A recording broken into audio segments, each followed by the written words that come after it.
সুপ্রিয় দর্শক, আসসালামু আলাইকুম। বাংলা সংবাদে আপনাকে স্বাগতম। শুরুতেই জানিয়ে দিচ্ছি সংবাদ শিরোনাম। সড়ক অবরোধে এসে স্থানীয়দের ধাওয়ায় পালালো ছাত্রলীগ কর্মীরা। এনসিপি নেতাকে মারধরের অভিযোগ বিএনপির বিরুদ্ধে। ফতুল্লার 2 সড়কে টায়ারে জ্বালিয়ে মিছিল, আটক 2। অন্তর্বর্তী সরকারকে আদৌ নির্বাচন আয়োজন করতে পারবে? প্রশ্ন তারেক রহমানের। ফরিদপুরে থানার সামনে বাসের আগুন। জিয়াউর রহমান জামায়াতের জন্মদাতা, দাবি বিএনপি নেতার। এতক্ষণ শুনছিলেন সংবাদ শিরোনাম, এবারে বিস্তারিত। তবে অনুরোধ থাকবে ভিডিওটিতে একটি লাইক করবেন এবং কমেন্ট করে জানিয়ে দেবেন আপনার মূল্যবান মতামত। এছাড়া আমাদের চ্যানেলে নতুন হয়ে থাকলে চ্যানেলটি সাবস্ক্রাইব করে আমাদের সাথে থাকবেন। সড়ক অবরোধে এসে স্থানীয়দের ধাওয়ায় পালালো ছাত্রলীগ কর্মীরা। শরীয়তপুরের নড়িয়া উপজেলার নশাসন মাঝিরহাট এলাকায় গাছ ফেলে টায়ার জ্বালিয়ে অবরোধ করতে এসে স্থানীয়দের ধাওয়ায় পালিয়েছে নিষিদ্ধ ছাত্রলীগের নেতাকর্মীরা। শনিবার দিবাগত রাত 11:30টার দিকে ঢাকা শরীয়তপুর মহাসড়কে ঘটনা ঘটে। এ সংক্রান্ত একটি ভিডিও শরীয়তপুর জেলা ছাত্রলীগ ও বাংলাদেশ স্টুডেন্টস লীগের ভেরিফাইড ফেসবুক পেজে প্রকাশ করা হয়, যেখানে সড়কে আগুন জ্বালানো ও গাছ ফেলার দৃশ্য দেখা যায়। বিষয়টি নিয়ে সামাজিক মাধ্যমে ব্যাপক আলোচনার সৃষ্টি হয়েছে। স্থানীয় সূত্র জানায়, ওই রাতে 10-12টি মোটরসাইকেল নিয়ে একটি দল মহড়া দেয় এবং মাঝিরহাট এলাকায় গাছ ও টায়ারে আগুন লাগিয়ে সড়ক অবরোধের চেষ্টা করে। তারা শেখ হাসিনা, বঙ্গবন্ধু ও আওয়ামী লীগের পক্ষে স্লোগান দিয়ে হরতাল সফল করার আহ্বান জানায়।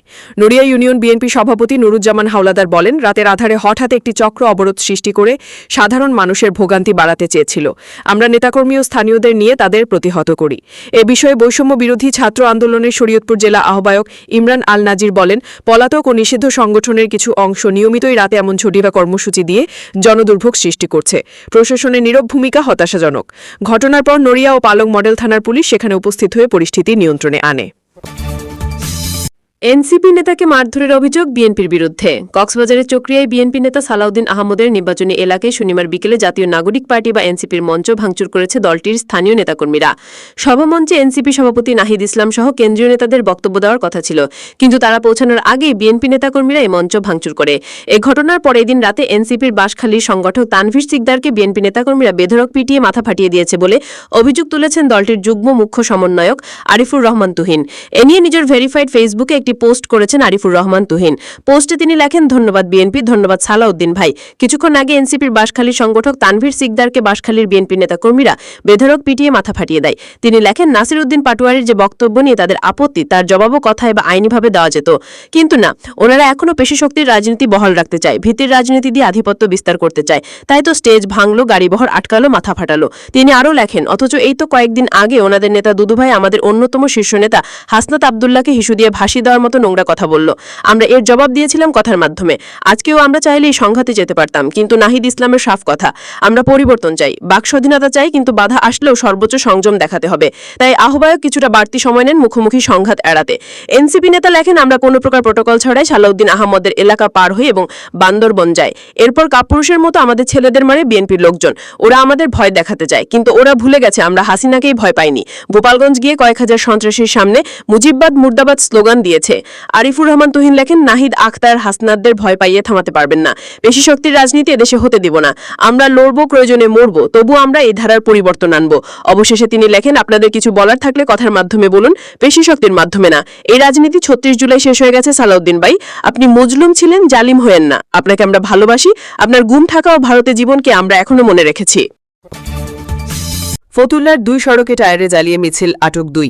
নারায়ণগঞ্জের ফতুল্লায় পৃথক 2টি সড়কে হরতাল সমর্থনে টায়ারে আগুন দিয়ে মিছিল করেছে যুবলীগ ও নিষিদ্ধ ছাত্রলীগের নেতাকর্মীরা। শনিবার 19 জুলাই মধ্যরাতে ঢাকা নারায়ণগঞ্জ লিংক রোডের ভুঁইঘর ও ঢাকা মুন্সিগঞ্জ সড়কের কাশীপুর এলাকায় এই মিছিল করা হয়। এ সময় অভিযান চালিয়ে রুমিন ও আনোয়ার নামে দুজনকে আটক করেছে পুলিশ। প্রত্যক্ষদর্শীরা জানান, ভুঁইঘর বাজারের কাছ থেকে 15 থেকে 16 জন যুবলীগের নেতাকর্মী রাত 12:30টার সময় মশাল মিছিল নিয়ে সাইনবোর্ডের দিকে যায়। একই স্থান থেকে দ্বিতীয় দফায় রাত 2টার সময় একই সংখ্যক যুবলীগের নেতাকর্মীরা আরেকটি মশাল মিছিল বের করে। এ সময় পুলিশের গাড়ি দেখে মিছিলটি ছত্রভঙ্গ হয়ে যায়। অপরদিকে রাত 12টার দিকে কাশীপুর এলাকায় 10 থেকে 12 জন ছাত্রলীগের নেতাকর্মী সড়কে টায়ারে আগুন ধরিয়ে সরকার বিরোধী স্লোগান দিয়ে বিক্ষোভ মিছিল করেন। তবে মিছিলকারীরা কোনো যানবাহনে বা প্রতিষ্ঠানে অগ্নিসংযোগ করেননি। ফতুল্লার বিক্ষোভ মিছিলে ভিডিও সামাজিক যোগাযোগ মাধ্যমে আপলোড দিয়ে সাবেক এমপি শামীম ওসমানের ছেলে অয়ন ওসমান হরতাল সফল করার আহ্বান জানান। ফতুল্লা মডেল থানার ওসি শরীফুল ইসলাম বলেন, অভিযান চালিয়ে আওয়ামী লীগ ও ছাত্রলীগের 2 জনকে আটক করা হয়েছে। যারা মিছিল করেছে তাদের আটকে অভিযান চলছে। অন্তর্বর্তী সরকারকে আদৌ নির্বাচন আয়োজন করতে পারবে? প্রশ্ন তারেক রহমানের। ডক্টর মোহাম্মদ ইউনূসের নেতৃত্বে অন্তর্বর্তী সরকারের পক্ষে আদৌ নির্বাচন অনুষ্ঠান সম্ভব কিনা এই প্রশ্ন তুলেছেন বিএনপির ভারপ্রাপ্ত চেয়ারম্যান তারেক রহমান। তিনি বলেছেন, অন্তর্বর্তী সরকারের কোনো একটি অংশের সহায়তায় কেউ কেউ দেশে উদ্দেশ্যমূলক পরিস্থিতি তৈরি করতে চাইছে কিনা এই বিষয়ে জনমনে জিজ্ঞাসা রয়েছে। এই সরকারের পক্ষে আদৌ নির্বাচন অনুষ্ঠান সম্ভব কিনা কোন কোন মহল থেকে এই ধরনের প্রশ্ন উপস্থাপন বোধহয় এখন আর বিচ্ছিন্ন বক্তব্য হিসেবে দেখার সুযোগ নেই। সাম্প্রতিক সময় দেশে সংঘটিত কিছু নৃশংস ঘটনা জনমনে অন্তর্বর্তী সরকারের সক্ষমতাকে প্রশ্নবিদ্ধ করেছে বলে মন্তব্য করেন বিএনপির ভারপ্রাপ্ত চেয়ারম্যান।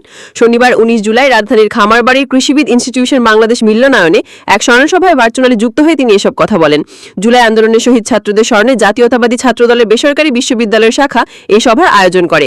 তারেক রহমান বলেন, জনগণের সরকার প্রতিষ্ঠা করতে গেলে দেশে এমন এক নির্বাচন ব্যবস্থা থাকা জরুরি যেখানে প্রতিটি ভোটার নির্ভয়ে নিজেদের পছন্দের প্রার্থীকে ভোট দিয়ে জনগণের সরকার প্রতিষ্ঠা করতে পারে। দেশে জনগণের ক্ষমতায়ন নিশ্চিত না করা গেলে আমাদের কোনো আয়োজনই কিন্তু কাজে আসবে না, টেকসই হবে না। এই সময় পরিস্থিতি নিয়ন্ত্রণে অন্তর্বর্তী সরকারকে আরও স্বচ্ছ ও সাহসী ভূমিকা রাখার আহ্বান জানান বিএনপির ভারপ্রাপ্ত চেয়ারম্যান। সরকারের উদ্দেশ্যে তিনি বলেন, বাংলাদেশে গণতন্ত্রে বিশ্বাসী জনগণ আপনাদের পাশে থাকবে, গণতন্ত্রে বিশ্বাসী রাজনৈতিক দলগুলো আপনাদের পাশে থাকবে যদি আপনাদের ভূমিকা আরও স্বচ্ছ ও সাহসী হয়। ফরিদপুরে থানার সামনে বাসের আগুন। ফরিদপুরে হাইওয়ে থানার সামনে থাকা জব্দ হওয়া একটি বাসে অগ্নিকাণ্ডের ঘটনা ঘটেছে। তবে আগুনের সূত্রপাতের বিষয়টি জানাতে পারেনি হাইওয়ে পুলিশ। গতকাল শনিবার রাত 11:15টার দিকে জেলা সদরের করিমপুর হাইওয়ে থানা সংলগ্ন ঢাকা খুলনা মহাসড়কে এই ঘটনা ঘটে। খবর পেয়ে ফরিদপুর ফায়ার সার্ভিস গিয়ে আগুন নিয়ন্ত্রণে আনে। ঘটনাস্থল কোতোয়ালি থানা পুলিশ ও পুলিশের বিশেষ টিম ডিবি পরিদর্শন করেছেন।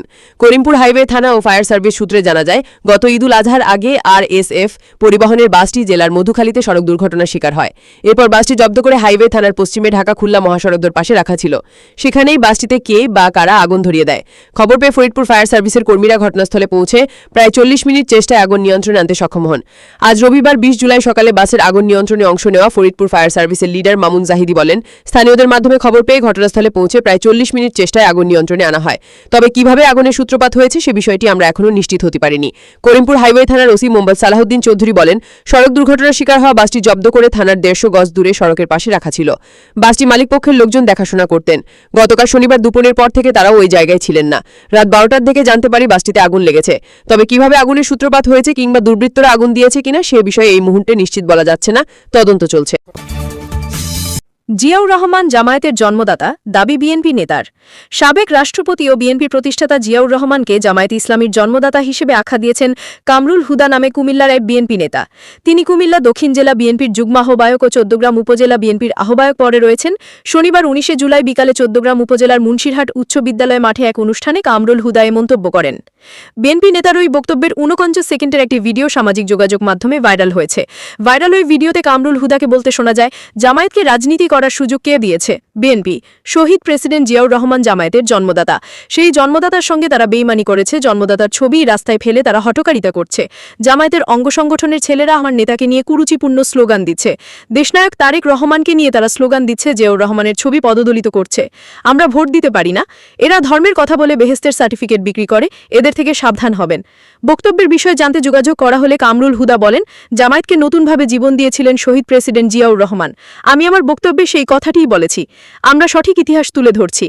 প্রসঙ্গত, এর আগে জিয়াউর রহমানের নাম মুখে নিলে বেহেস্ত নিশ্চিত বলে মন্তব্য করে দেশজুড়ে সমালোচিত হয়েছিলেন এই নেতা। চলতি বছরের 1 জানুয়ারি চৌদ্দগ্রাম উপজেলা কেংঝা ঈদগাহ মাঠে ছাত্রদলের প্রতিষ্ঠাবার্ষিকীর অনুষ্ঠানে তিনি এই কথা বলেন। তার ওই বক্তব্য নিয়ে সমালোচনার ঝড় ওঠে। ভাইরাল হওয়া বক্তব্যে কামরুল হুদাকে বলতে শোনা যায়, শহীদ রাষ্ট্রপতি জিয়াউর রহমানের নাম প্রতিদিন নিলেই বেহেস্ত নিশ্চিত আমি বিশ্বাস করি, কারণ উনি দেশের জনগণের সঙ্গে হঠকারিতা করেননি।